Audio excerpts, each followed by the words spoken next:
جو 10 مرتبہ سورہ اخلاص پڑھے گا، 10 مرتبہ، مختصر سا کام، 3 منٹ بھی نہ لگے، 10 مرتبہ جو سورہ اخلاص پڑھے گا، حضرت محمد صلی اللہ علیہ وسلم نے فرمایا اللہ پاک جنت میں اس کے لیے محل تیار کر دیں، 1 اینٹ سونے کی، 1 اینٹ چاندی کی، گارا مشک کا، گھاس زعفران کی، کنکر موتی اور یاقوت ہوں گے، خوشبوئیں مہکتی ہوں گی، کبھی پرانا بوسیدہ نہیں ہوگا، اس محل کو بنانے والے مستری نہیں بلکہ اللہ ہوگا۔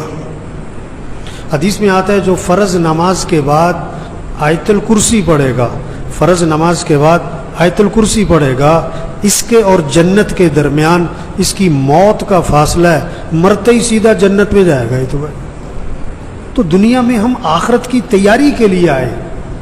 ہاں، نماز پڑھ رہا ہے، فجر پڑھی، ظہر پڑھی، اللہ فجر سے لے کر ظہر تک کے گناہ معاف کر دے گا، عصر پڑھی، عصر تک کے معاف، مغرب پڑھی، مغرب تک کے معاف، عشاء پڑھی، عشاء تک کے معاف۔ حدیث میں آتا ہے عشاء کی نماز جماعت سے پڑھی، فجر کی نماز جماعت سے پڑھی، ساری رات عبادت کا ثواب ملے گا۔ رمضان سے ہی گزارا، اگلا رمضان سے ہی گزارا، حدیث میں آتا ہے پورے سال کے اللہ گناہ معاف کر دے گا۔ تو میرے بھائیو، یہ موت کیا ہے؟ تحفہ ہے۔ اگر تیاری کی ہوئی ہے، نمازیں پوری ہوں، روزے پورے ہوں، زکوٰۃ دی ہوئی ہو، حج کیا ہوا ہو، اعمال پورے ہوں، اخلاق اچھے ہوں، کسی کو دکھ نہ دے، گالی نہ دے، اپنے اعمال اچھے بنائے، اس حال میں مرے کہ اللہ راضی ہو، اللہ کا رسول راضی ہو، جانا تو ہے۔